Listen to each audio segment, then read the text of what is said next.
The thing with ABBA that is mind-boggling is the ability to come up with one after the other this, such high quality of stuff. Lots of songwriters have maybe 4 or 5 great sing-along tracks, but they don't consistently keep coming up with them. But ABBA did. Number ones consistently in maybe 10 territories, and albums number ones and top 5s consistently round the world. I mean, come on, Enough said about that. That's their high points. I mean, that says everything really to me.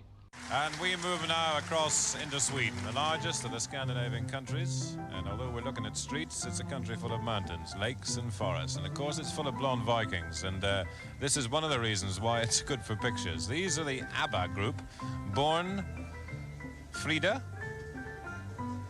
Anna, who's just beside her with the long blonde hair, and Benny. If you can work that out, that's why they're called ABBA, because in fact it's Benny born Anni-Frid and Anna. They made their first record in 1972, and if all the judges were men, which they're not, I'm sure this group would get a lot of votes. You'll see why in a minute. Their song is called, oh, and it's Napoleon.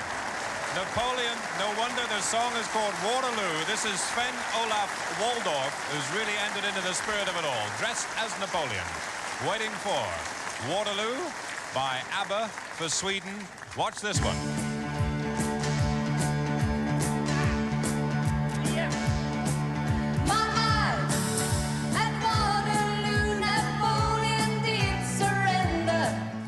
Waterloo was, of course, the Eurovision breakthrough for ABBA. It was quite a calculated attempt.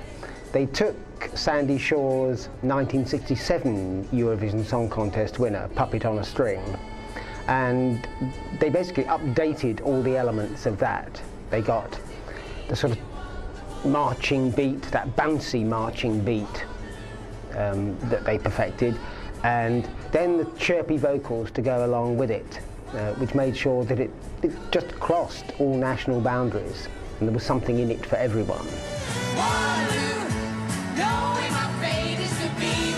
I think rhythmically in the chorus it's quite a jaunty bounce along, and bounce along songs tend to be ones that people really get off on, because it naturally makes you want to do something to it, and it also contains, like an archetypal ABBA hook, with the stabbing, which is very similar to sort of the Dancing Queen idea, and it's that sort of sound that a lot of people, when they hear a record and it's got that in it, will associate that with ABBA.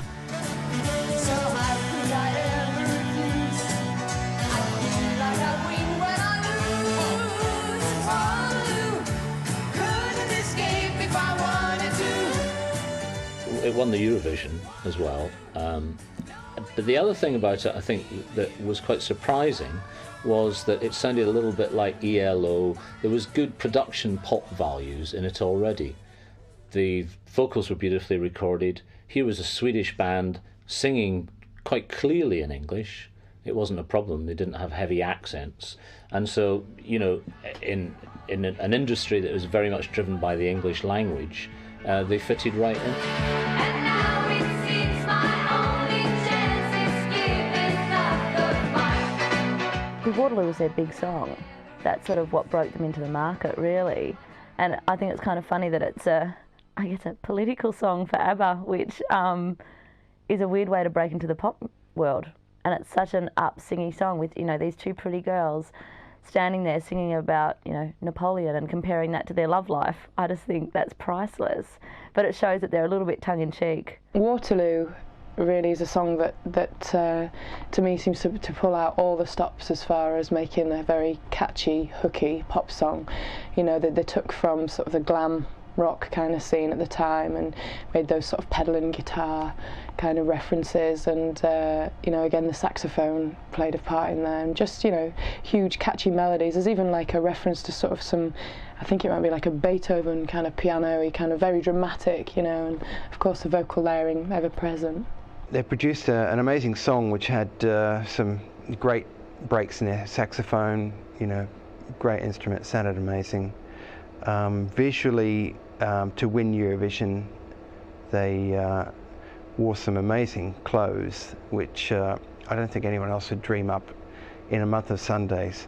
So I think they married together a whole bunch of things designed to win the competition, and I think they just outshone everyone else that day. ABBA's costumes are legendary, and the way they dressed is a source of much hilarity in this 21st century. But of course, in the 70s, it didn't seem as ridiculous as it does now. Perhaps they were still flamboyant, they were still loud. They came along just after the sort of glam rock era had happened and blossomed, and they moved on from that through the disco period. So there's some very flamboyant clothes.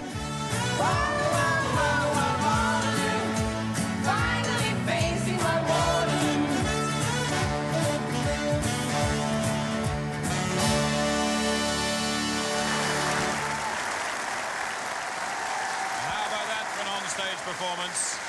Sweden, they've never won it, but they've surely got to be up amongst the reckoning with that one. It's certainly gone down well here inside the Dome in Brighton. I remember thinking at the time, wow, that's a really good single, but I bet they can't come up with something else. And that's what everybody was saying. And then they did. And then they did again, and they did again, and they did again, and they did again, and did again.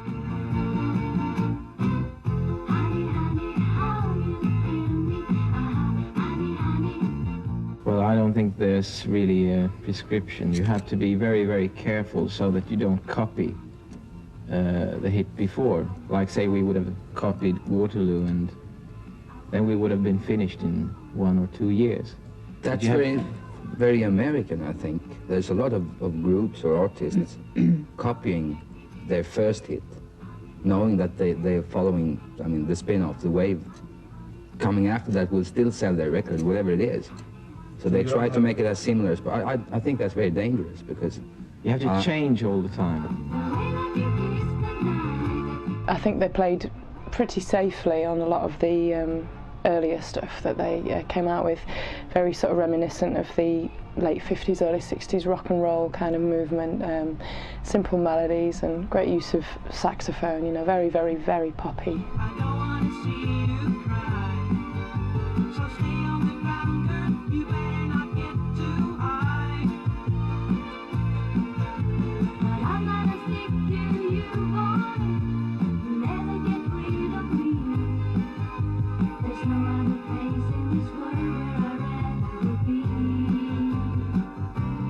The content, I think sometimes in some of their earlier songs was a little confused, because I think they were probably struggling with the poetical side of English, but certainly the diction side of English was quite clear. So that's the whole point about early ABBA, is it sounded good.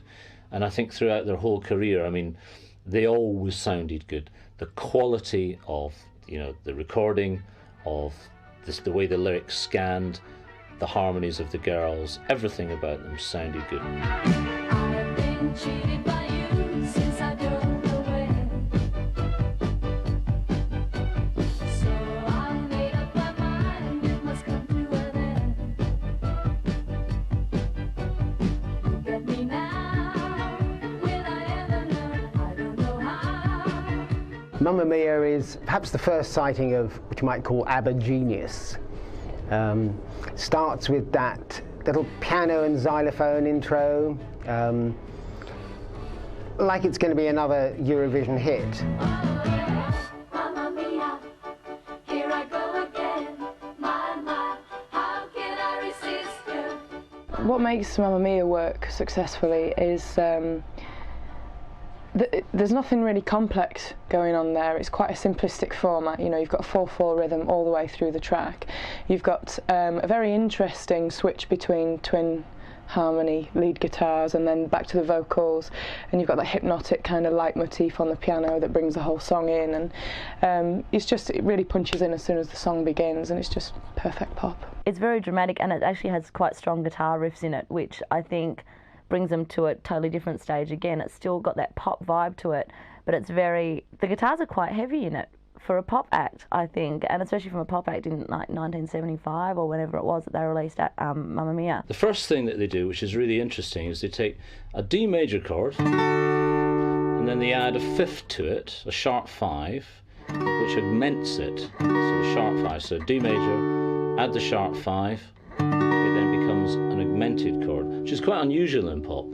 but not unusual for ABBA. What they did a lot, which is quite unusual, ABBA, actually, musically, choruses, they did this thing quite a lot where the music just literally drops away and you've just got these sort of rhythmic figures with the vocal, you know, Mamma Mia, here I go, you know, which is actually quite unusual. I can't think of that many other bands which build a hook with no music in the chorus, you know, that's something quite unique to ABBA.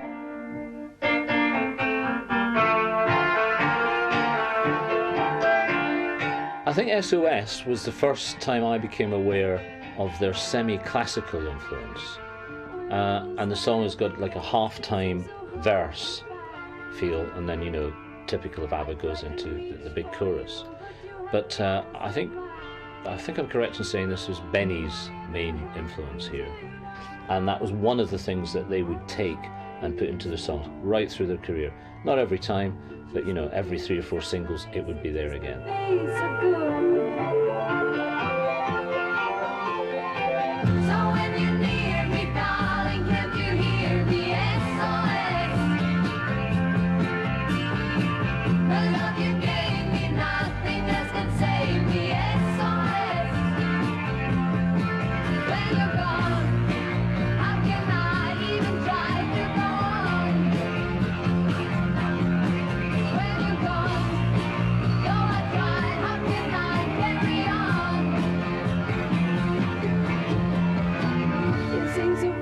Perfectly formed ABBA gem. It's slightly restrained arrangements in many ways, but that allows Agnetha's voice to add quite a passionate vocal to it. But what's interesting also is that the piano and the synthesizer are used to carry lines in the song that are quite often really done by the voices. But this time around they're using all the instruments along with the voices, so the voices and the instruments become intertwined in many ways. I think that's an interesting thing. This one piece will make 52 layers. Watch on mobile devices or the big screen. All for free. No subscription required. It's a lot more acoustic. It starts off with a nice acoustic guitar going in, whereas their other stuff was a lot sort of more poppy, straight in your face, lots of keyboards and lots of, you know, jiggling around in that respect, and the guitars were a lot harder, and then they've sort of stepped back away from that and they've stripped it down for SOS. Like, it is a very sort of basic sound, and the like chord progression in that is very straightforward and very basic, yet the melody really takes on a real ride in that song. So when you're near me, darling, can't you hear me? SOS. I think SOS is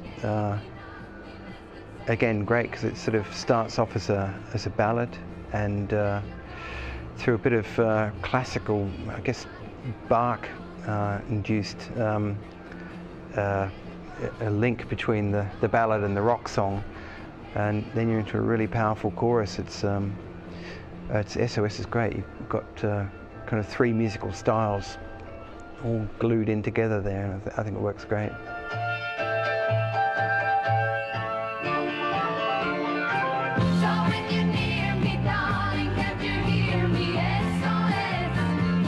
In their later songs, there was depth of material. Once they were actually talking about personal experiences, which we all are aware of, breakups and marriages and what was written about, etc., etc. Those songs are actually quite poignant. But early on in their career, it was really a songwriting ability more than a depth of material. A musical ability and a musical depth, yes, but depth of material was yet to come, really, I think. Can you hear the drums, Fernando? I remember long ago another starry night like this. In the firelight, Fernando, you were humming to yourself and softly strumming your guitar. I could hear the distant drums and sounds of bugle calls were coming from afar.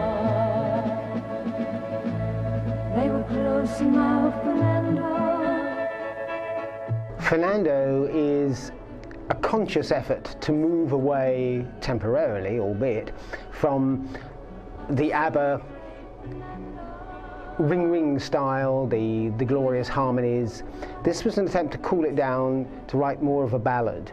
It had in fact been a song on one of Frida's solo albums, but they revamped it, particularly lyrically, where they turned it from being a rather plain boy meets girl story, and now suddenly they're a bunch of Mexican revolutionaries reminiscing over their youth. Suddenly you get this other influence, which is the Spanish gypsy type of influence that they've brought into their material. Once again, though, as always with ABBA, you have the huge chorus. So, you know, it starts with this sort of slightly romantic, Spanishy, sort of Mediterranean gypsy. And then, but once it hits the chorus, big acoustic guitars, you know, and it's definitely ABBA. There was something in the air that night, the stars were bright, Fernando. They were shining there for you and me, for liberty, Fernando. Though we never thought that we could lose, there's no regret. If I had to do the same again, I would, my friend Fernando. They did quite a few sort of Latin American Spanish themed songs. No one's quite sure why. It just seems that Bjorn and Benny had had a couple of good holidays in Spain and Mexico and liked to write stories inspired by these places. More than once they went on holiday, a sort of working holiday together when they needed to write new material, and came back with songs like that, songs like Hasta Mañana. But Fernando obviously was most successful and was a massive #1 hit.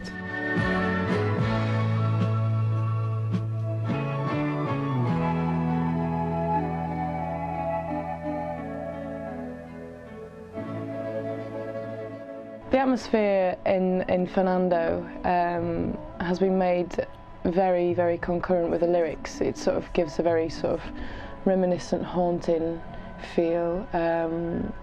Again, sort of brave for a single, you know, you have these kind of drawn-out verses and with that military rhythm running throughout them, you know, which, you know, I don't know whether we'd seen that up to this point before. One of the things that creates the atmosphere in a song is the contrast between the introduction, which again is quite strident, almost bombastic, and then it drops right down to basically this very quiet verse. So you've almost, the verse in itself builds attention because it's just so down, and then of course you come up into this sing-along chorus, you know. But I think the introduction plays a big part in setting the tone of this song, actually. And it's very very well orchestrated on the on the record. There's a lot of stuff going on there. Lots of flutes, kind of that kind of movement. I mean, not more complicated than that. And then you've got the kind of melody at the beginning.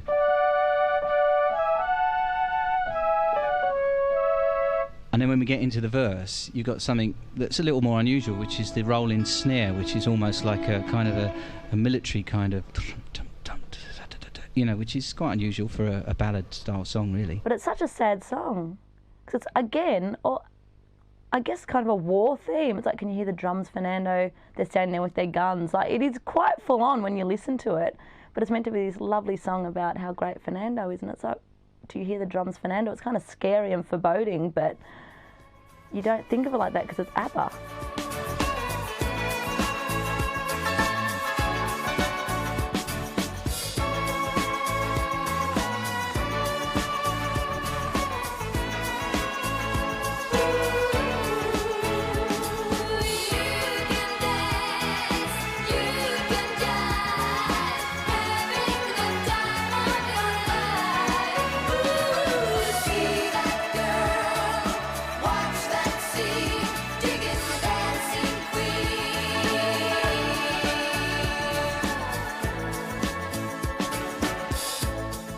All-time party song, all-time favourite.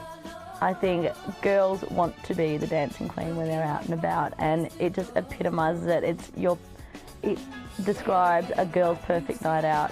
Getting in the swing, you come to look for a king. I don't think I've ever been in a room filled with girls at a party where the dance floor hasn't become full instantly as soon as the big piano gliss at the beginning and the big choral vocals coming in there. It's instant. You want to be on the dance floor when Dancing Queen's on.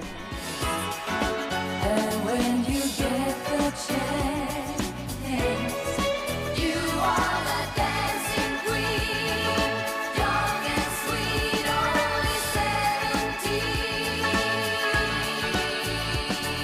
17. You know, it will just be one of those songs that will always, always be loved. Will always, people will always know. It's got the most famous glissando in the world in it. You know, the lead into the song, and it's just one of those classic songs. One of those songs that everybody will wish they would have written. Bjorn and Benny were looking for a more disco sound that they'd been hearing in America, and Dancing Queen is a bit more laid back than the kind of disco they were listening to, but it still works. Dancing Queen's weird, set at that tempo of 102 BPM. It's down there somewhere. It's not the classic 120 where a lot of people kind of use as a starting point for a song, it seems. I think it's great. It's the vocal range goes from the very bottom of the girls' vocal range right to the top. The piano hook is a key to it as well. Da-dun, da-dun, da-dun. It's just there, and that's a great thing about ABBA. They just, when you need the right hook, if it's a lyrical hook, something you can sing along to, or a musical hook, there's always something in a song that you can relate to, and it kind of anchors the song really. But it does show off the girls' vocals.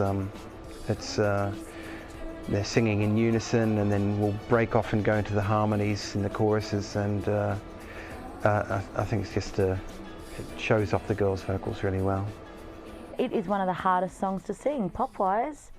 I think vocally it is a hard song, and it's one of their harder ones.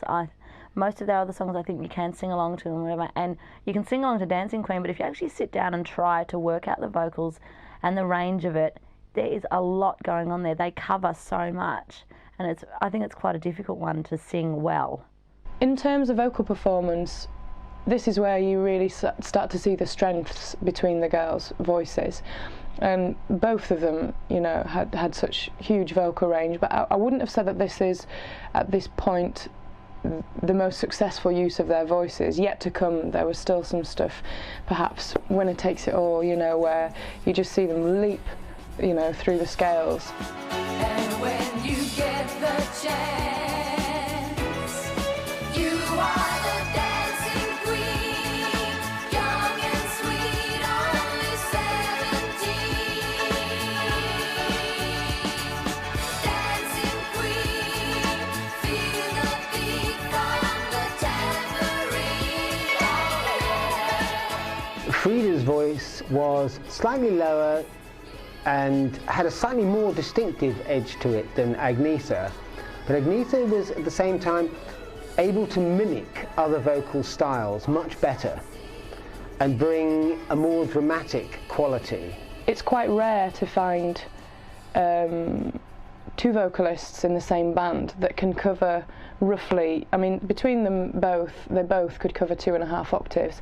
I think Anni-Frid was slightly lower in pitch than Agnetha, who could really do all that sort of high, glassy sounding stuff, but yet she could come down and do all the sort of thick, rich, sort of middle to low tones as well. And the fact that they had that balance between them, it just sort of left them this huge blank canvas where they could go anywhere, really. They weren't limited at all in terms of vocal capability. Benny and Bjorn knew that the girls could handle certain things vocally, but they throw a lot at them. I mean, vocally, their songs are not easy, and especially because there's such a range in them. They, you know, go all over the scale, and the guys, you know, come in with their little backing vocals every now and then, which helps out with the bass parts, but the girls have a really hard job, and they sing in full voice the entire time. They do not go into falsetto at all, which I find quite amazing. To have that much control, especially on sort of softer songs, it's quite amazing that they can still capture that feeling, but not, you know, taking anything away from their chest voice and making it really full. I work all night, I work all day to pay the bills I have to pay.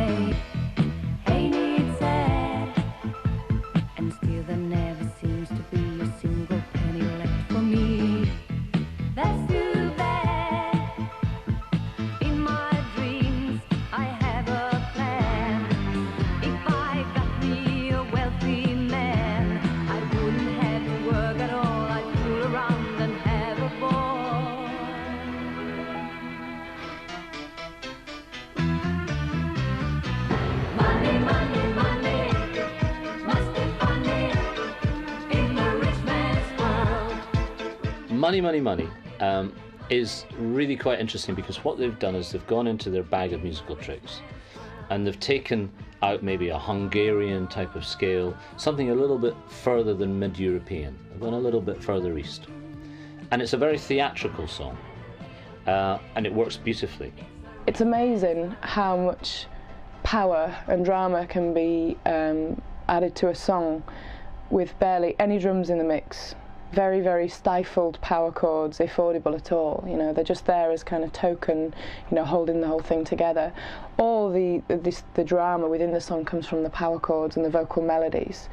There's lots and lots of suspense, very much a hallmark of ABBA, just keeping the whole thing holding back. And in the first verse, I think the song nearly stops before the chorus, you know, and then this chorus punches in. There's more than one hook as well, you know, you've got the and then you've got the hook in the money, money, money line as well, you know, and all sorts of intertwining counter melodies. I think Money, Money works incredibly well as a song, and it works especially for us as a live song really well. It goes there extremely well, and I think it's the way the song builds through the verses and into the chorus, which is a killer chorus. It's great. But rhythmically, it's interesting in that the kick drum drives along, I suppose you could say the kick drum and the bass guitar driving along the rhythm in the verses, and then the snare comes in just at the right place where you want to hear it, and then boom, the whole thing takes off for the chorus. It's the construction of the song is excellent. I love the melody because it's like a perfect phrasing melody, you know, which has an answer. You know, I like that. It's got a really nice structured melody that builds, and that really does it for me on that one, definitely.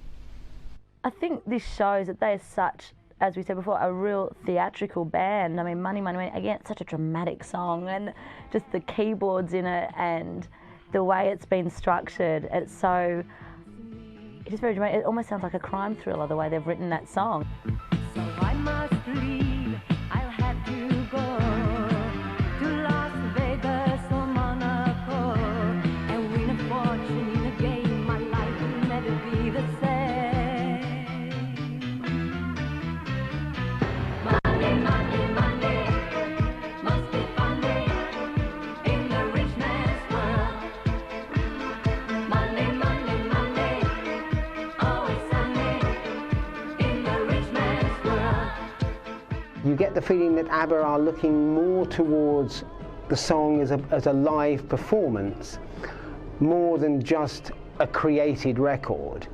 Perhaps it's the beginning of the next stage of ABBA, where they're starting to think more in terms of stage production rather than studio production.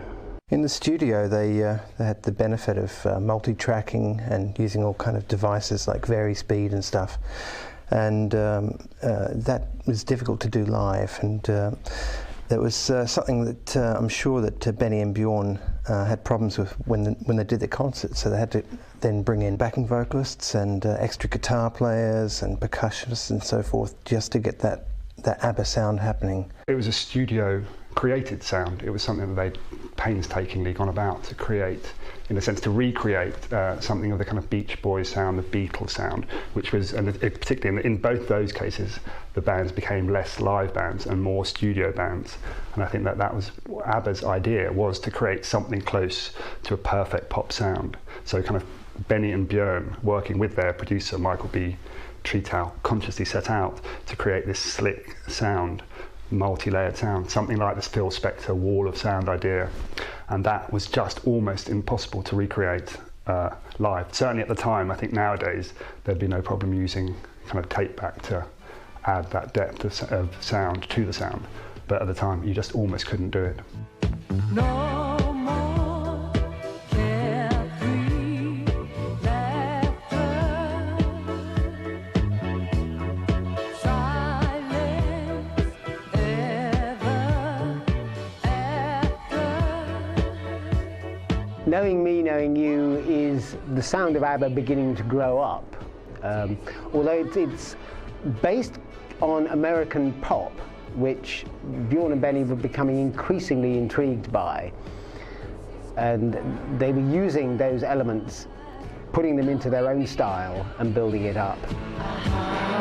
There is nothing we can do, knowing me, knowing you. We just have to face it this time. We through. Breaking up is never easy, I know, but I had to go. Knowing me, knowing you, it's the best I can do. It's slightly different from a lot of ABBA songs in the fact that it has an instrumental section in it that's played by the guitars, and possibly a synthesizer as well. That's not something they did quite a lot of. It was something they shied away from. This really displays ABBA's ability to use many voices. You know, this is like a time where you get to hear the guys up at the fore as well, you know, and the scope within the four voices is really sort of used to its fullest potential here. And you get to hear, for the first time really, I think, on an ABBA album, the use of a whisper, like really in the forefront of the song, which kind of helps to depict the lyric of, you know, the sort of eeriness of an empty house when a relationship's closing.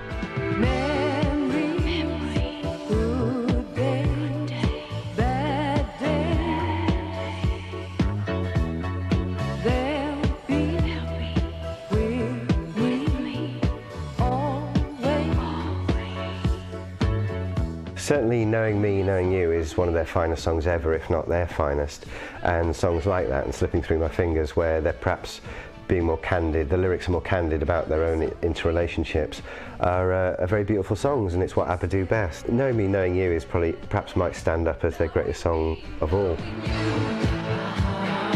There is nothing we can do, knowing me, knowing you. We just have to face it this time. Breaking up is never easy, I know, but I had to go. This time I know. Knowing me, knowing you, it's the best I can do. When Knowing Me, Knowing You was released, and he was asked, Björn was asked, is this a kind of an autobiographical song? And he just said, no, it's just an image that he had of someone walking through a house once a relationship was over, and it just struck him. And then years later, 23 years later, he was asked the same question, and then, you know, then he said, actually, it was a song about the breakup of his marriage. But neither of those answers was very accurate, because in fact, he wrote it 3 years before his marriage did break up. But it's odd that he did come to accept that he was writing confessional, autobiographical songs, and they were, I think, ABBA at their best when there was a kind of a real honesty and a depth to, you know, that underpinned very, very good pop music.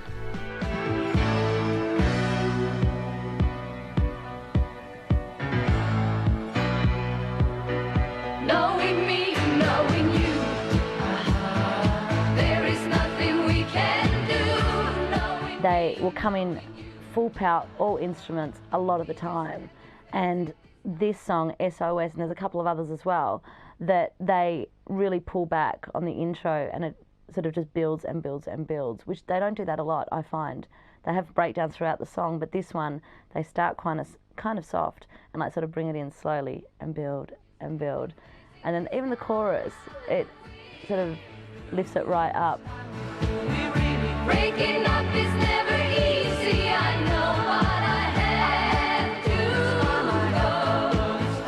Knowing me, knowing you, it's the best I can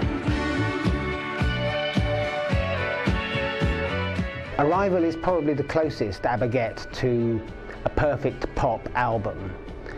By now they're at their peak in terms of melodies, arrangements, knowing exactly what it is that will make an ABBA hit. It actually contains three of their biggest hits: Money, Money, Money, Knowing Me, Knowing You, and Dancing Queen. And several of the other songs could have been contenders for pop hits. You know, you can really tell that they were like experimenting with new sounds and that kind of thing, which really brought stuff forward. And I think that carried on for the subsequent albums after that as well. They sort of found a new genre of like, oh, hang on, electronic everything. It wasn't so stripped back and acoustic sounding and like, there are the keyboards, there's a guitar, and you could really distinguish the sounds, to going into this almost, I guess, a lot more disco-like in a way. It just made it a lot more electronic, which, you know, was a new step for ABBA, but they still managed to keep the same feel of their music. And Name of the Game is really, yeah, a little bit of disco, a little bit of funk, a little bit of American black music being introduced into their sound there. Probably because they had the confidence now to be able to experiment in different areas musically. The Name of the Game really saw a continuation of the disco feel that some of the tracks on the earlier albums had, such as Knowing Me, Knowing You and Dancing Queen. You know, they obviously realised at this point that that was a really successful market and that their songs were just great to dance to, you know. So a lot more of that on this album.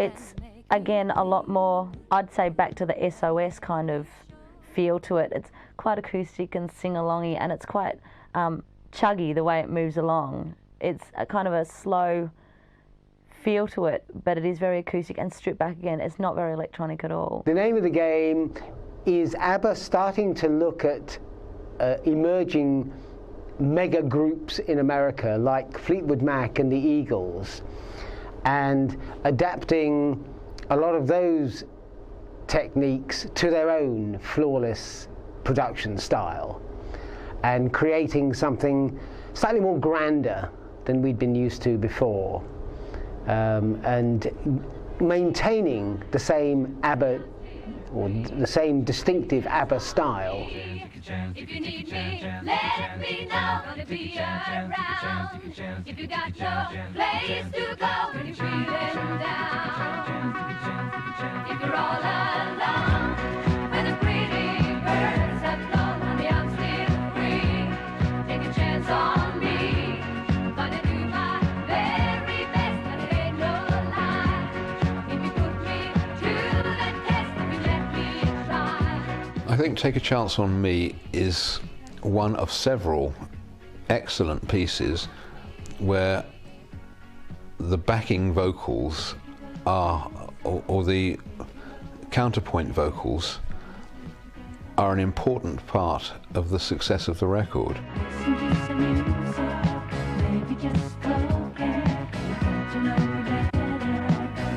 Take a Chance on Me is a classic example of ABBA using words as rhythms.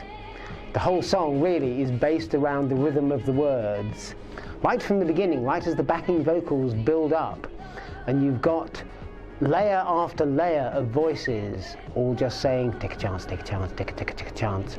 And that's your whole basis of the song. On top of that, Agnetha is kind of producing these breathy, sexy lines to go along with it. And it all just produces a monumental effect where the voices are the rhythm, and you can't quite tell, the instruments are almost irrelevant at times. Bjorn wrote Take a Chance when he was jogging one day. The rhythm of him running along the footpath gave him that rhythm of take a chance, take a chance, take a chance. And so then that inspired him to use that, the vocal part of that song, as a kind of a rhythmic instrument, really. So you hear that in 3 parts of the song. They reintroduce that part later on and towards the end of the song as well. So it gives it an interesting kind of feel. It's a different approach to songwriting to use a vocal as a rhythmic instrument. And it was another thing that they were starting to introduce, this rhythmical idea. So I think maybe they'd got a little bored in some ways with the melodic ideas and the choruses and everything. Well, what can we do to make this more interesting? And it sort of ties in with the fact that they were starting to use on the bottom end of their songs, the rhythm section of their song, something more interesting and more rhythmical. So it was, you know, filtering up through the song, so to speak, into the top end of the song. So this is wonderful because it's also a hook at the beginning of the song. Before the song's even started, you've got a hook. And you've got people singing it. It's genius, really, in a way. It's magic. You say that I waste my time, but I can't get you off my mind. Oh, I can't let go. 'Cause I love you so. If you change your mind on the courtesy line, honey, I'm still free. Take a chance on me. Take a Chance on Me was great live because obviously the band would sort of, I don't know whether they did take a tuning reference from anywhere, but they would just go straight into the beginning of the song as they did on the albums with an a cappella for like 15 seconds before any other instrumentation was heard. So quite a bold move and yeah, another amazing dynamic to ABBA's capabilities on stage. It's very intricate. It starts with one thing, and the vocals also kind of echo and propel the rhythm as well. You know, Benny and Bjorn have thought about the rhythm, thought how can we accentuate this with the vocal technique, and it's very, very cleverly done. It's a little bit music hall, but it has so much energy that it pumps along brilliantly anyway, and it's a very hard song not to love. I'm nothing special, in fact, I'm a bit of a bore.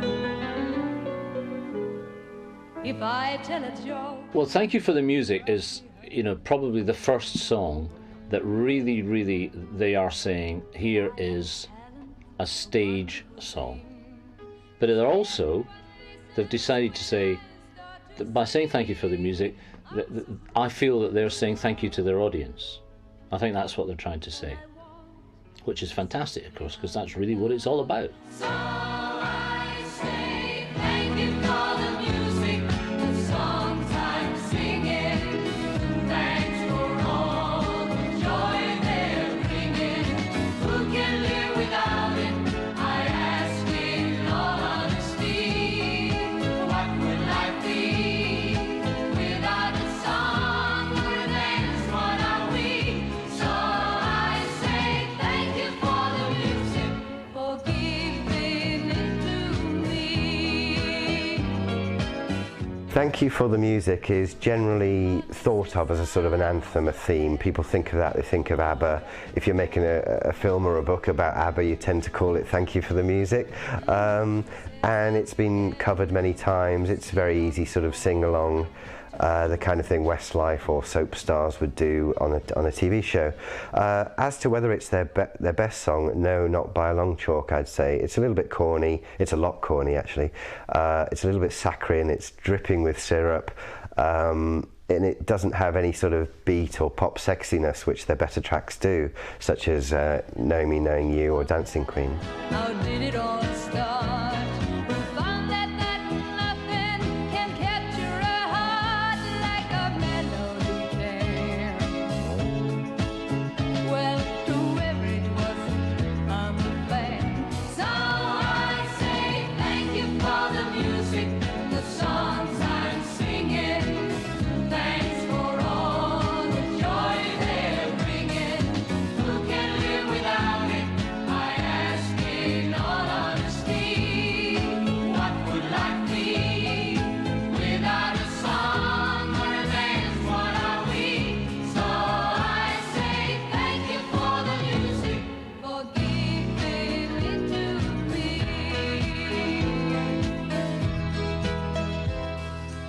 I've been so lucky. I am the girl with golden hair. Thank You for the Music was written as part of a mini musical called The Girl with the Golden Hair, which features Agnetha giving one of her stronger vocal performances. But one of the things they've done is it sort of solo piano, so it's the solo voice, and then brings the band or orchestra in, and they have RAL, so the thing slows down and it starts again, you know, and it's all the tricks that you would have on a stage.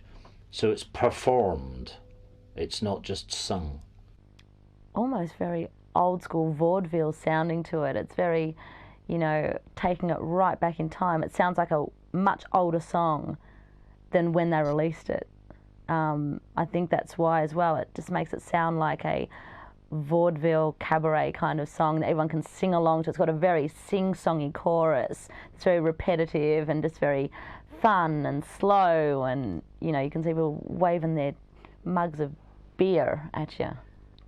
It opens with almost saloon kind of style of piano sound. You know, I don't know if, I'm sure that was intentional. You know, it's I get the picture that at any point Agneta could burst into a Cockney accent. You know, it's almost got a real roll out the barrel kind of feel to it. And the chorus is just that. It's just a huge unison affair. It just begs to be sung along to, really. Just perfect, very clever.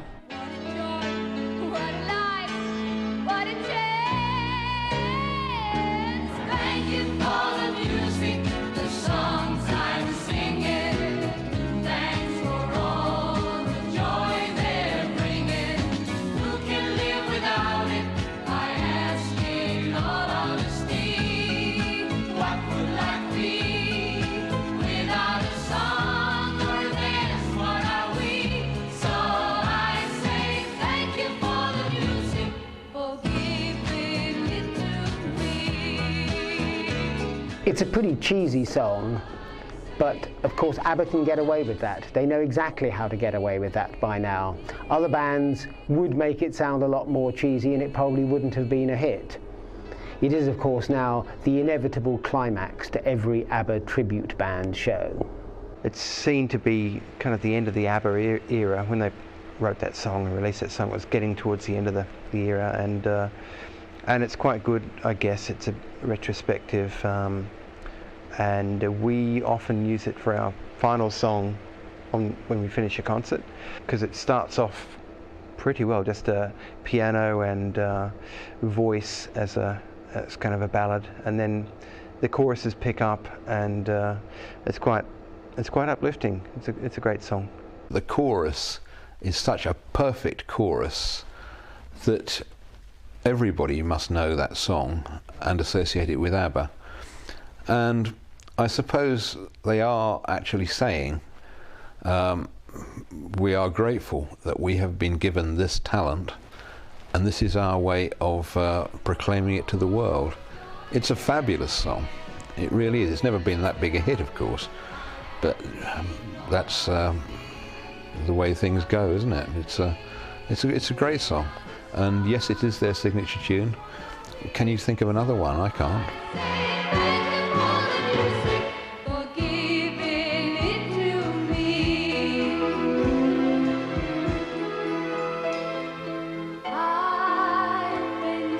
When I heard this, I thought they were going to break up. I thought this was them saying, you know, thank you very much, it's been fabulous, but good night, you know. But it wasn't. It was like, thanks for what's happened so far. We just remind you, we're aware of that. That's the feeling I get from it.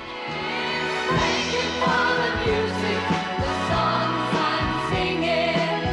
Thanks for all the joy they're bringing. Who can live without it? I ask in all honesty. What would life be without a song or a dance for the weak? So I say thank you for the music, for giving it to me.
Gimme Gimme Gimme is probably ABBA's best disco track.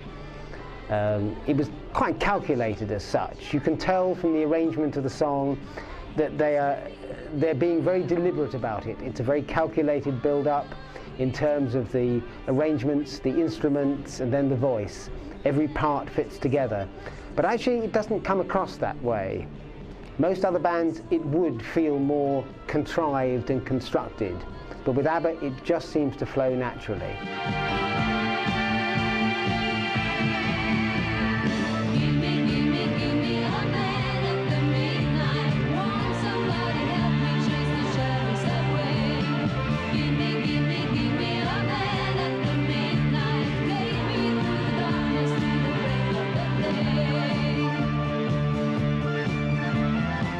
Gimme Gimme, I think, is another great example of a fantastic ABBA song, and really well produced in the studio, the whole bit. And it's a bit of a marriage of disco verses with the kind of the bass line in octaves and a great keyboard riff over the top of it, and then going into a rock song in the choruses. So it's just a great combination of the two spheres together. Personally, Gimme Gimme Gimme is one of the few ABBA songs that can just immediately reduce me to being covered in goosebumps, you know, another one that you just, if nobody's watching, dance to.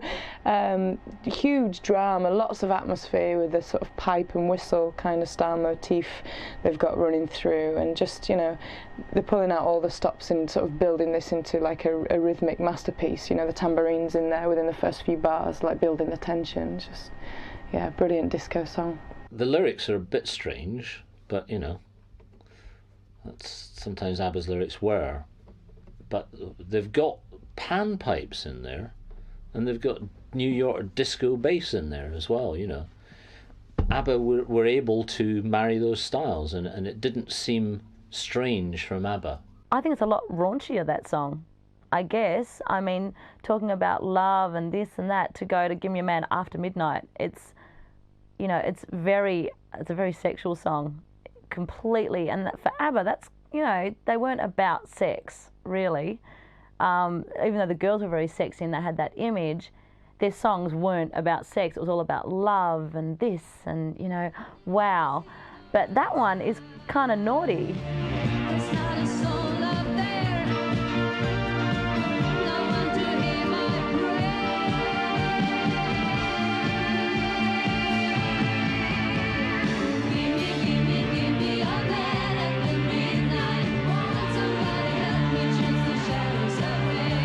ABBA turned to the disco market around about the time of Gimme Gimme Gimme,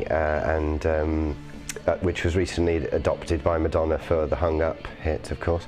And they did quite well. And this was around the time of the Voulez-Vous album, which was their disco album pretty much. Very good album, very well produced. They took elements of disco, but kept obviously their songwriting skills. They didn't just go for a beat. They kept their swooping choruses and great build-ups, great middle eights, great vocal overlayings, and it worked very well.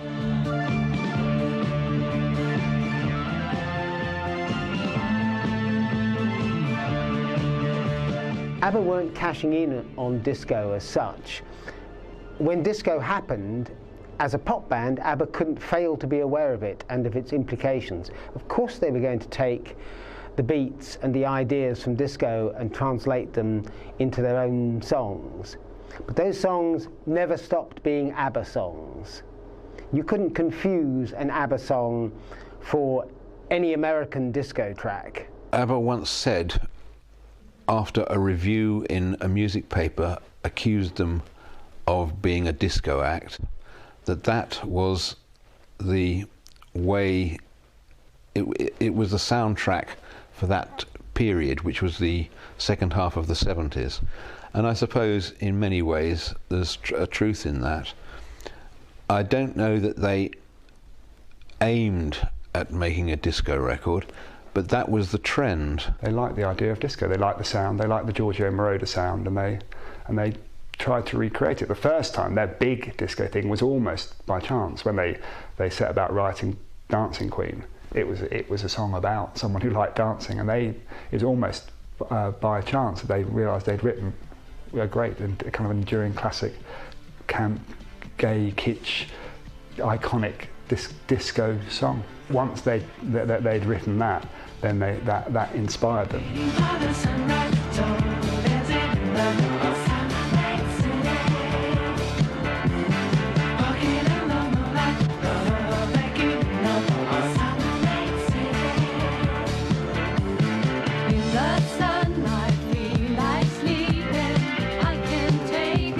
Summer Night City is another energetic, four-to-the-floor disco song.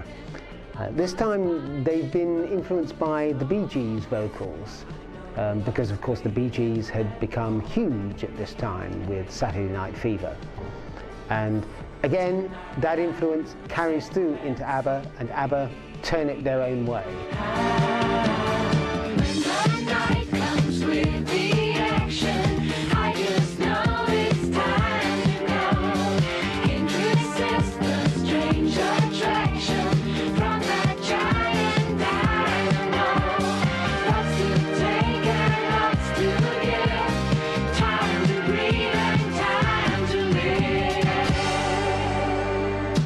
Great Moog synthesizer line which goes through the chorus, and it's the bit that I listen to. It's like it's a bit like a solo. It's a bit like a keyboard solo, which is happening at the same time as the chorus is going on. Okay, Summer Night City starts with what's called a pentatonic riff, which is used in sort of blues and jazz and rock and roll, basically.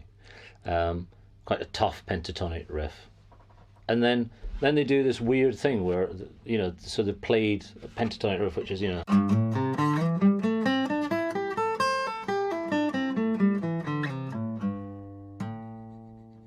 they use bits of that in a riff, and then they suddenly go into this sort of Eastern section musically and get away with it. They were well up for trying to glue musical styles together. They did that in some songs to complete perfection, and I think rather than keeping one feel happening for a song, I think that was indicative of them experimenting with different rhythms for various songs, and that's how they came up with the formula of let's have this happening in the verse and this in the bridge, that in the chorus. I think that's where they got some great results, just through experimentation. ABBA tended to get away with using a lot of minor chords, even though they were expressing something quite happy and major and up-tempo, you know. I think that's why they've been given longevity, because we don't see... They're not a cheesy pop band at all, you know. There's a lot of very clever musical things happening within the songs, you know. They're not sort of throwaway songs. Come the verse, which is probably the best thing to illustrate that point with. Actually, it has basically the same chord progression as Gimme, actually. So again, you've got that rock influence with the minor thing going on, which is...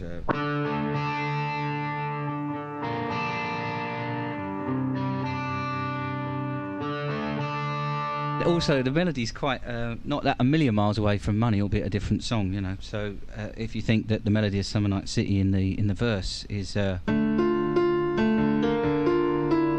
that's just not a million miles away from...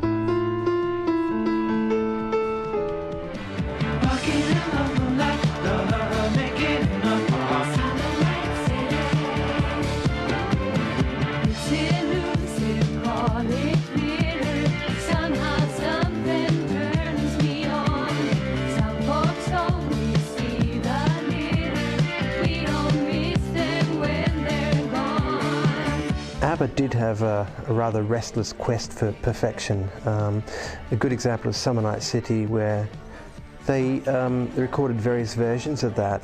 They had a piano vocal intro, which was it was used in their live performances, but we didn't see that in the recorded performance.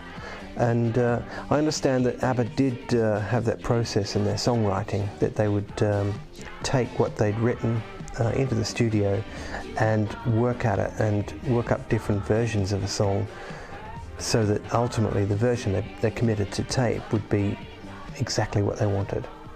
A lot of people have a problem with Summer Night City. I think they think it's kind of it's one of their more indulgent tracks. It's trying to do too many things, but a lot of people think it's overdone, it's overproduced. They're putting too much into it, but you know, it's the odd forgivable indulgence. Chiquitita, tell me what's wrong. You're enchained by your own sorrow.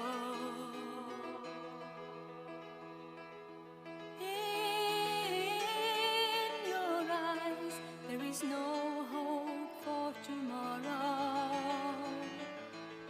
How I hate to see you like this. I think this is a particularly beautiful song, and it has a particularly lovely introduction actually because it features a guitar. And it's just basically a very simple guitar line which starts it off, which I think is particularly lovely, which goes.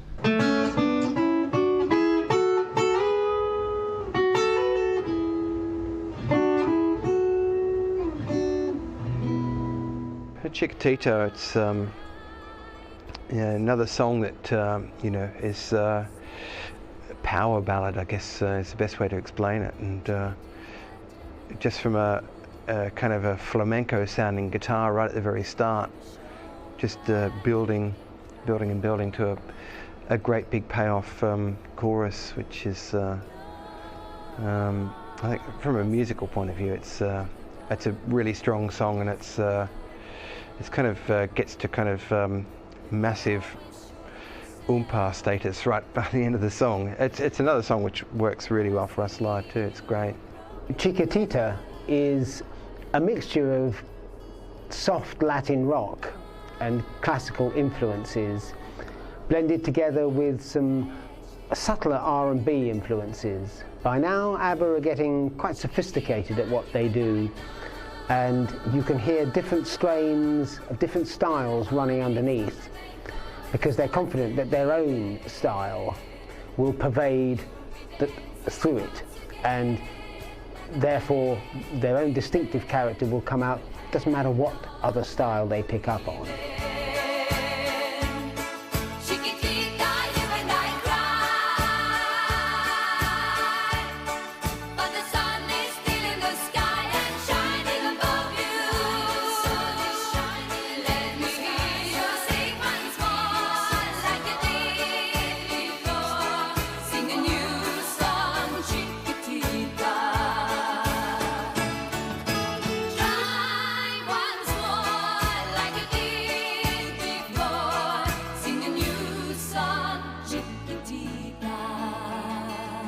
I think it's also nice, I mean, because obviously the nice harmonies are going up in thirds and what have you.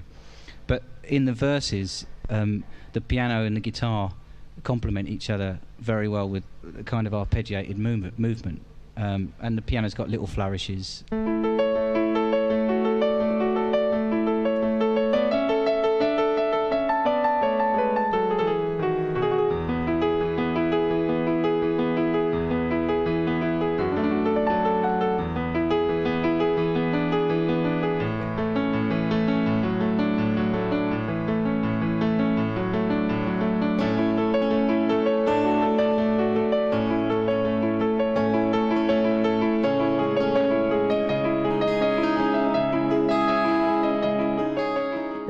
Again, are very sparse and drawn out, and it's all very whispery and like, it's like she's having a conversation with this Chiquitita, whoever that may be.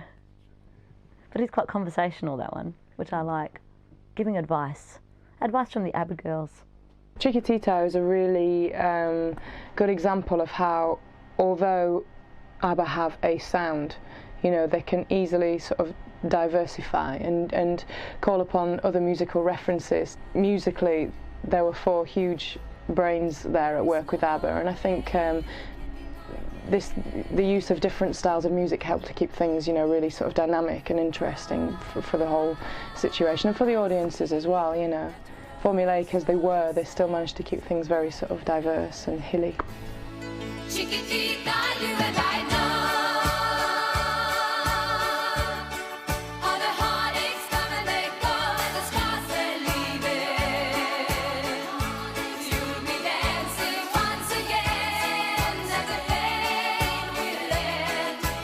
Have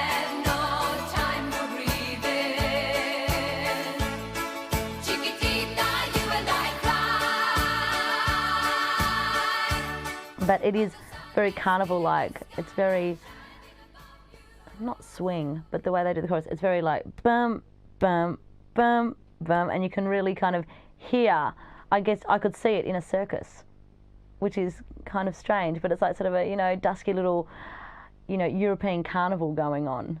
Like a lot of their stuff, bottom line, it's got a killer chorus. You know, just one of those choruses that everybody knows, it's so memorable, and it, which is obviously one massive strength to success. That ultimately people, mass market will buy your records if they're catchy enough for them to remember, and this is just one of those great melodies.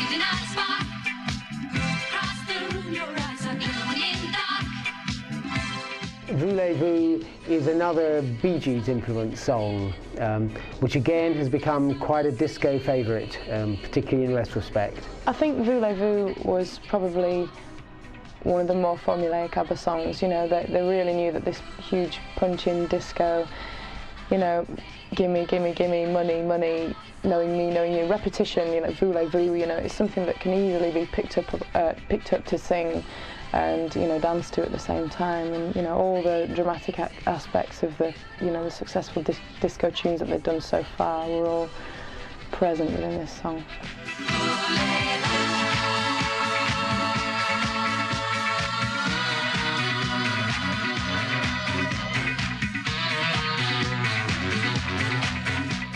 But they've done it in a way that is very 80s and very like, there's lots of, the way they sing it, it's almost, it's really smooth, and it's like they hold that note, and there's a key change under it in the chorus, which goes up in the da na na na no no no no no no, like it's just very 80s disco, and like late 70s 80s disco. And I think again they've brought the guitars back though over the electronic keyboards, and the electronic, like the vocals are even a little bit more electronic in that song, which they hadn't really done before. We've done it all before, and now we're back to get some more. You know what I mean. Voulez-Vous. Take it now, leave it. Now it's all we get. Nothing promised, no regret. Voulez-Vous. Ain't no big decision. You know what to do. Life is just a I think in many regards they were giving people what people really wanted all along, you know, and just great songs, really sing-alongable choruses, and great rhythms to dance to as well.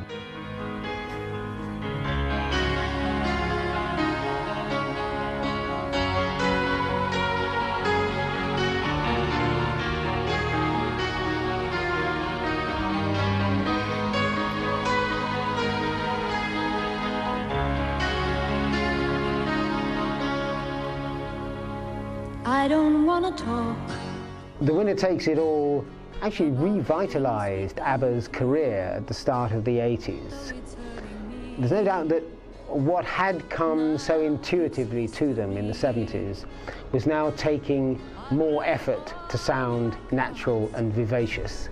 This is one of the ones where they didn't sit down on a Monday morning and say, it's Monday 10 o'clock, let's write a song. The song had to be written because, you know, something was happening in their life. Now, that doesn't mean that, you know, if Benny was the person that wrote most of this, that Bjorn wasn't involved. But I think whoever wrote the main part of this song, you can tell in many ways that it's one conscious thought. For all intents and purposes, a ballad, but a power ballad, which is driven along by a great drum and bass line when the song picks up. And the lyrical content, which is a chronicle of the divorce that Agneta and Bjorn went through, I think is it's kind of astonishing to make a hit about something that is so heart-rending. There's a tendency for people to start reading into ABBA lyrics at around this time. The reasons why they broke up and the heartbreak and everything else. Perhaps this song you can. I think the irony in it is that he again wrote this song. I'm not sure if it was to express probably the common feelings he had between them, but certainly when it's interpreted by Agneta, it has this very sort of morose and easily identifiable kind of melancholy quality, which again is reflected in the music very much. The winner takes it all, the loser standing small beside the victory. That's her destiny.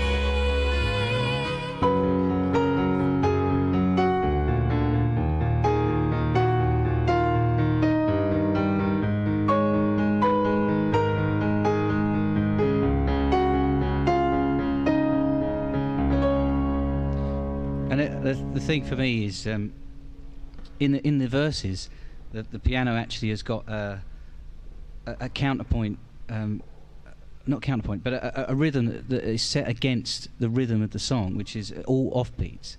So if you imagine the pulse of the song just sort of being 2, 3, 4, which is a fairly standard kind of thing, but over that there's this kind of counterpoint rhythm that juxtaposes the other one. Same bit again, yeah? Which is this.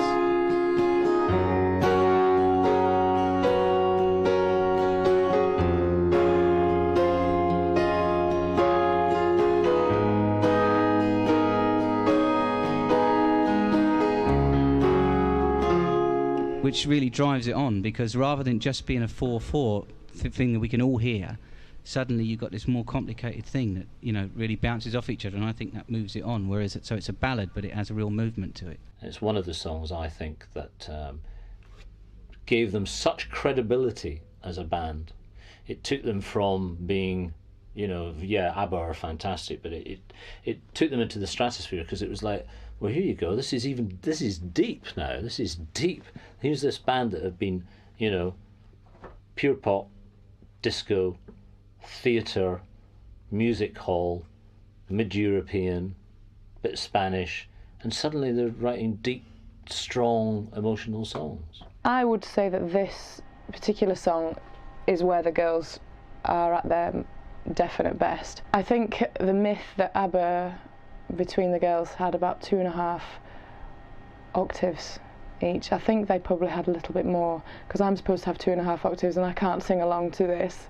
I can do all the low stuff, but then we shoot up there and it's like, way into falsetto. That's an incredible vocal achievement, in my opinion. She does, I must say, Agneta, good job on the vocals in this one. It's so powerful, and she sings it really beautifully. It's very clean. And I think the opening line, it's, this dramatic build up, and then it just stops. And she starts singing over nothing, which I think is, again, very dramatic and very theatrical. You could see it on stage.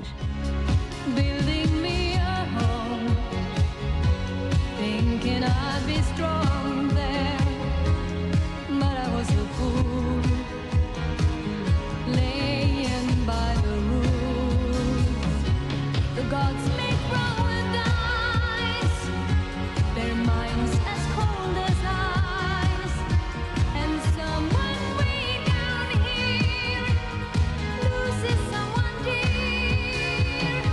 The winner takes it all. It's certainly one of the better songs from their later era.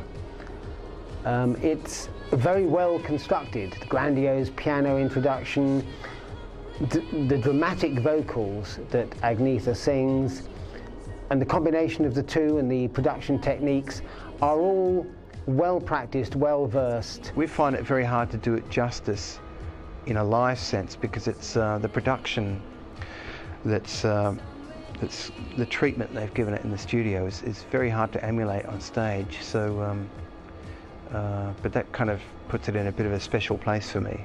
I think it's possibly, you could nearly argue, well, I could nearly say it's one of my favourite ABBA songs.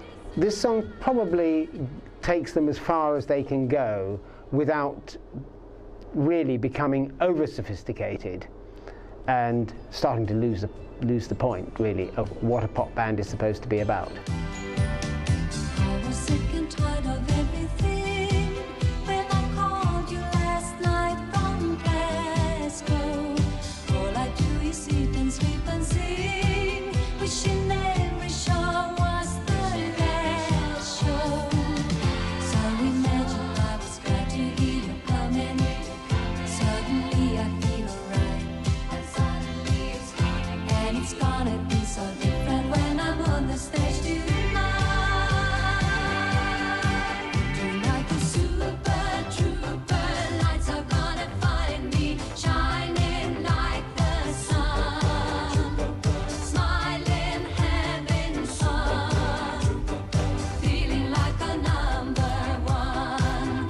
Well, Super Trooper is, when you're on stage, they don't use them so much nowadays, but Super Trooper is the big spotlight that comes down from the very back of a theatre and, you know, puts a big circle round the main act. So the opening line, Super Trooper lights are going to find me, really is about the band trying to avoid the spotlight. Almost now, for the first time in their career, they're looking to get out of the spotlight rather than into it.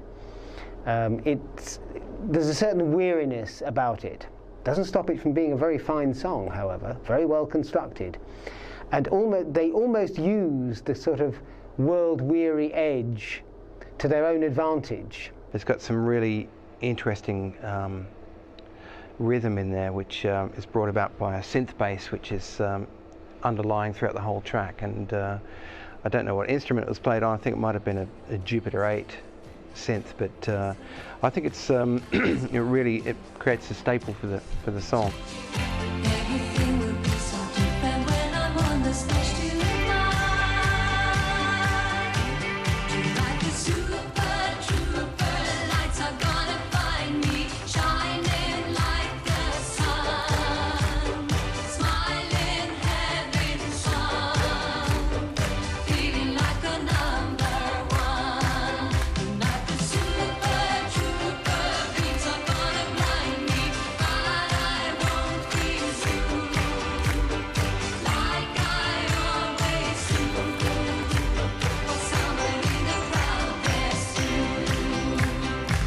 The vocals in it are great because they kind of, like the undertones of the the guys do, it takes over from instruments as well. And I think that just is a really new line in it because, you know, it brings it back to that a cappella thing when lots of bands do that these days where they sing every instrument.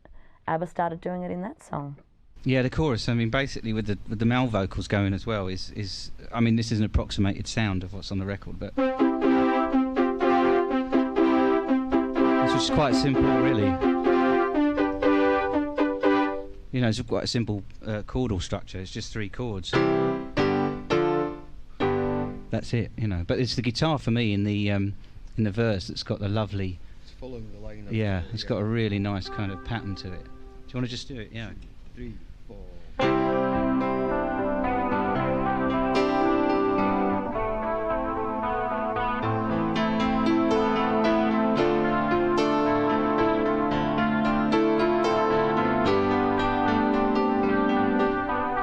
Which is lovely, you know, really melodic kind of chordal writing for the guitar. The pat's lovely, arpeggiated. The thing about Super Trooper as a song that's quite interesting, here once again to hark back to the ABBA songbook, you know, here is another thing. ABBA lesson number 1. Sad verse, happy chorus. Makes a big hit. You certainly don't get downhearted listening to it necessarily. You don't feel a weariness listening to it. You don't feel, oh, here comes another ABBA song. They've still got that ability to pull you in. It's just that you can tell that perhaps for the first time they are beginning to admit to themselves that their life as a pop group is not going to go on forever, and that the attention they've been getting, the spotlight that the Super Trooper light has put them under, is something they're getting a bit weary of. I think this is really, as much as ABBA loved what they were doing. You know, they were finding it very, very hard working with each other, and the whole touring thing. You know, I think Agneta was struggling more and more with flying, and you know, becoming sort of, I don't know. It talks about being on stage a lot, and then once the music gets to them, you know, things start being all right again. You know, and feeling okay. But yeah, this is definitely sort of a nod to what's to come in terms of ABBA's breakup, I think. I was at a party and this girl said to me, something that is happening, I'm sure you do agree. People care for nothing, no respect for human rights. Evil times are coming, we are in for darker nights.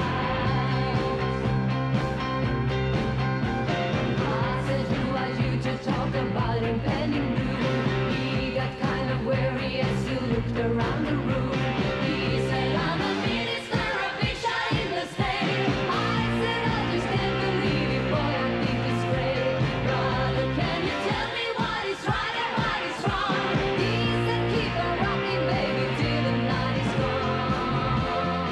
On and On and On is one of their most relatively most rocking tracks. They do get down and get on it a little bit with this one.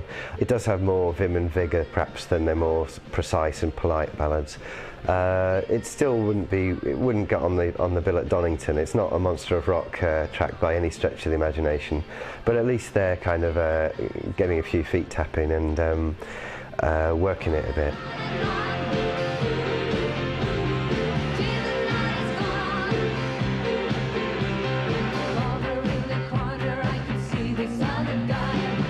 There's two drummers in this song, and a thumping bass line, and some pretty heavy-duty guitar work as well. So I think it's them trying to say that they're not just writing boppy songs, poppy songs, nor just ballads. They had a rock and roll side to them as well. The Super Trooper album was largely written in Barbados by Bjorn and Benny. Going away to write an album had worked for them earlier. This time they seemed to be running a little thin on ideas. The production was also a bit muted, which meant that when they were not actually on sparkling form, it could slip quite easily into a rather bland formula. Yeah, the Super Trooper album, Winner Takes All and Super Trooper, two enormous hits off it. They were at their zenith at this point, really. They sort of could do no wrong. It was hit after hit. But deservedly so, because, you know, they put a lot of hard work into it. I suppose you have to ask that a band that could communicate with each other that well musically clearly was now unable to communicate with each other outside the confines of music. Having gotten through the editorial, no doubt I must have frowned. I must have made my desk around 9:15, with letters to be read and heaps of papers waiting to be signed.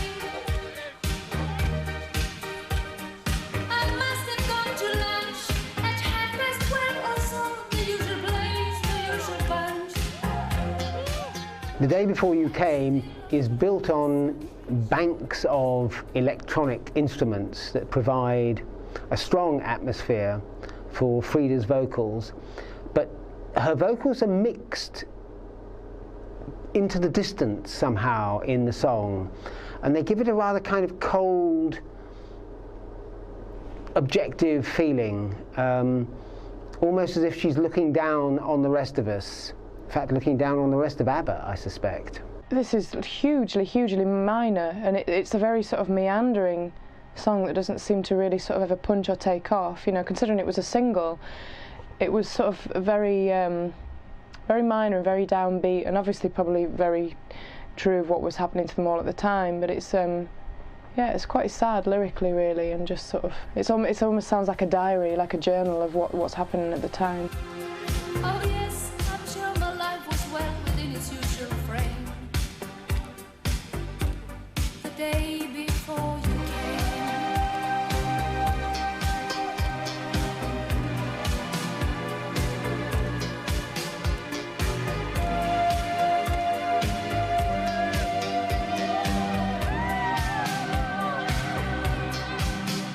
The song has a theatrical element in the sense that by now Bjorn and Benny were increasingly thinking of stage productions when writing their music. I think they'd already knew this was going to be the next stage after ABBA had finished, and I think by now they could see the end was in sight, and they were already looking beyond as to what was going to come next. They're going to slip at some point from the zeniths of musical genius. There's got to be a few breathers. So, but I don't think they were cracking up. I think things were maybe winding down. It's still very strong material, I mean, if you consider it's at the end of their career, and they're still coming up, as I've said, with consistently high standard material. It's wonderful, really. School bag in hand, she leaves home in the early morning, waving goodbye with an absent-minded smile. I watch her go. As the 70s moved on, ABBA got more and more confident and more successful, obviously, and the more successful they got, the more confident they got. But by the sort of the 80s, they were doing more experimental stuff. The Visitors album was quite ambitious for them and not as commercial as their previous works. So they were doing more experimental stuff on some of this footage we see here by their standards. It doesn't, it's not experimental by avant-garde standards, but it's experimental by pop standards. And they moved past disco. They were doing quite Baroque ballads again now.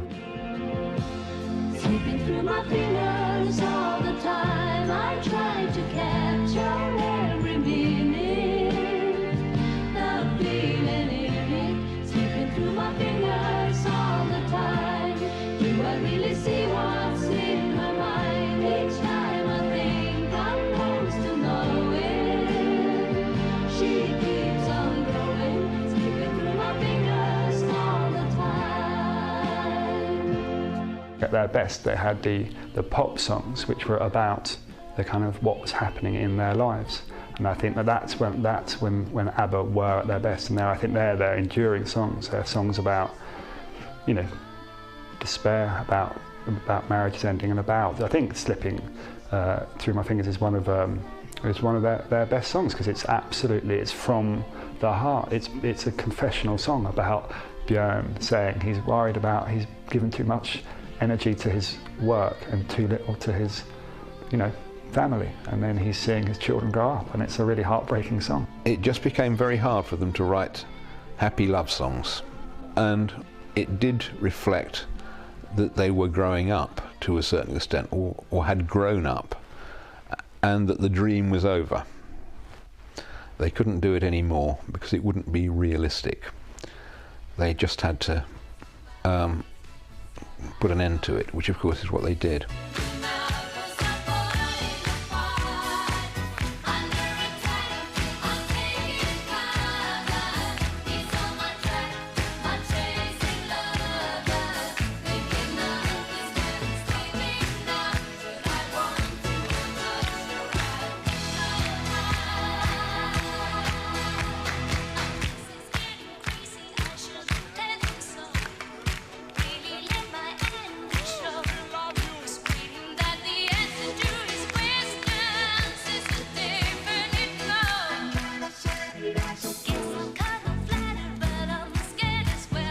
You can hear elements of this song in the Police's album Synchronicity, which would go on to be a mammoth album, particularly in America.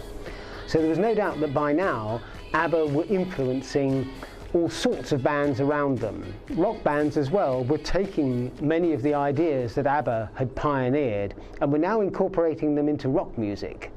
That gave another dimension for ABBA, one that ABBA themselves couldn't follow up, but other bands certainly could. I don't think it is a fitting swan song for ABBA. I think I kind of see, and I know it's not their last song, but or last songs, Thank You for the Music and One of Us, as being how I kind of remember ABBA finishing off and squaring away an amazing period in pop music. I think this was not just based on their relationship, I think it's their relationship with the media as well. They just felt totally in the spotlight, and totally that their whole life was under the microscope. and no matter what they did, they couldn't escape. It's certainly one that it definitely gives me the impression that this is, you know, a swan song. It's sort of really like a chapter closing, really, and again just fits with the complete mood of the album. You know, I suppose they couldn't help the direction that things were going, and you know, I think it's a very sort of, again, very honest kind of representation.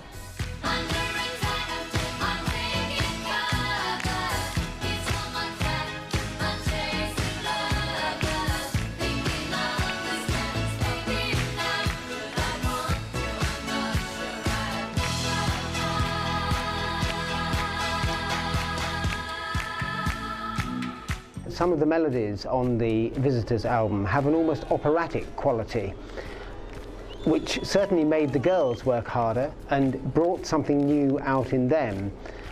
They could sing for themselves now, while Bjorn and Benny looked at other ways of writing songs and what else they could bring to their own songwriting. I think the Visitors are a fantastic end to the career. One of us is lying. When all is said and done. Once again, hugely successful. I mean, they could have gone on and on and on, but clearly it was, you know, time to call it a day, and they did the most sensible thing that any band of that stature can do, which is when they've decided it. Maybe they made a pact at the beginning. You know, when we decide we don't want to do this anymore, we don't do it anymore, and that means we don't do it anymore. It was time to finish now. I think everything had been said and done with them, professionally and personally, and I think it was time just to stop. You could see that no one was happy in the band. No one wanted to be there, but they knew they were onto a winning thing, so they kept going, and I think it was just a stretch. It was part of our history, our pop history. If they come back, it would never be the same. And I wouldn't want them to come back, really, you know. So I think it was a fitting end, and they bowed out very gracefully. You always have ambitions, but we are very thankful for those 10 years. But you still have ambition to reach more higher up.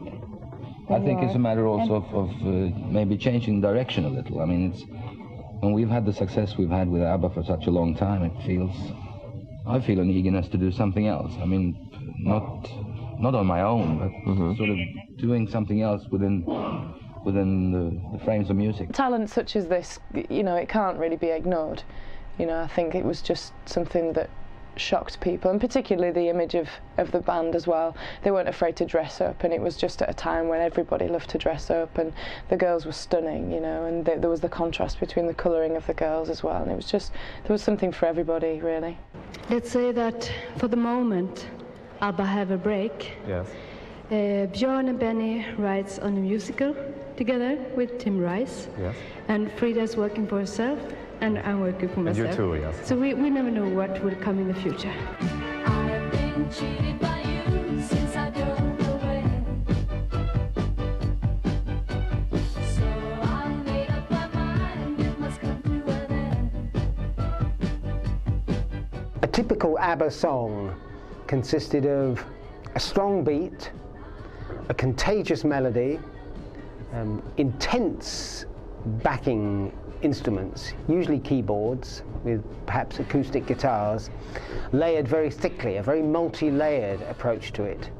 And then finally adding those voices on top, which was the coup de grace, really. It was the special ABBA ingredient. Mamma mia, does it show again?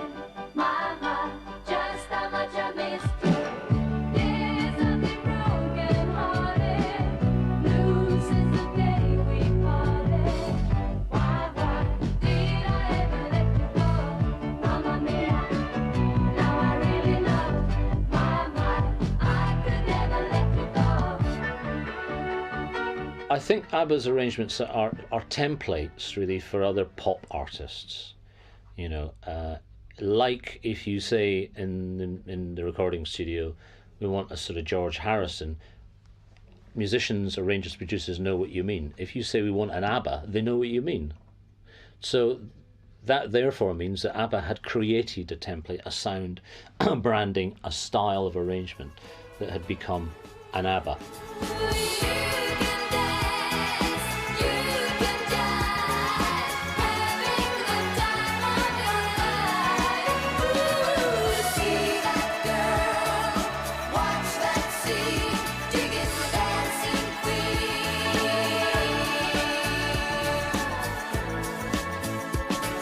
I think they were cool in that they stuck to their guns and they did what they did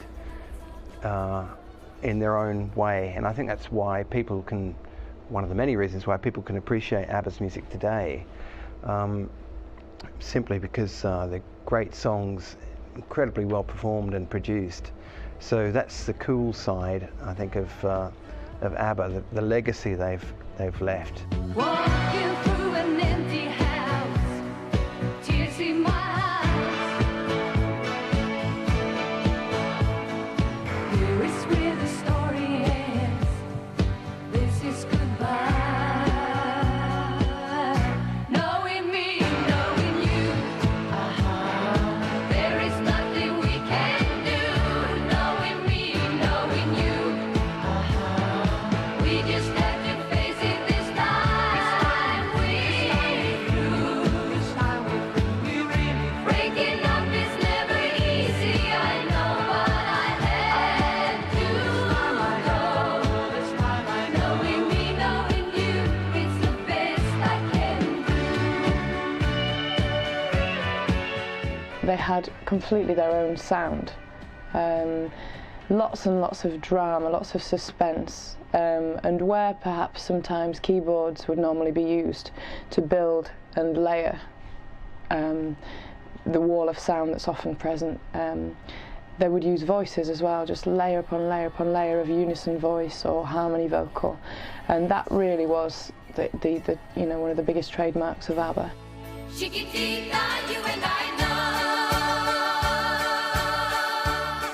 how the heartaches come and they go and the stars they're leaving. You will be dancing once again and the pain will end. You will have no time for grieving. Chiquitita, you and I cry, but the sun is still in the sky and shining above you. Let me hear you sing once more like you did before. Sing a new song, Chiquitita. ABBA material is meant to last, you know. I'm sure they weren't writing the songs thinking, well, next week nobody will like this anymore and nobody will play it anymore. Well, I'm sure each song of theirs was a baby. It was something that they cherished, you know, that they wanted. So I think, having said that though, by the fact that they kept the middle ground meant that they would have the biggest amount of audience humanly possible. They'd have people who were not musicians who loved what they did, and they'd have musicians who loved what they did. And someone way down here loses someone dear. The winner takes it all. The loser has to fall. It's simple and it's plain. Why should I complain? But tell me, does she kiss? It was so accessible, I think, and because it was done with such a big smile on their face, everyone related to it straight away. And whether people love ABBA or hate it, everyone knows ABBA songs. No one is free from it. I don't think you could ask anyone and they wouldn't know who ABBA were, because they had such an impact on the 70s and 80s, and even now. Without them, the pop music we have now would not exist. So lucky, I am the girl with golden hair. I wanna sing it out to everybody. What a joy, what a life, what a chance. Thank you for the music, the songs I'm singing. Thanks for all the joy they're bringing. Who can live without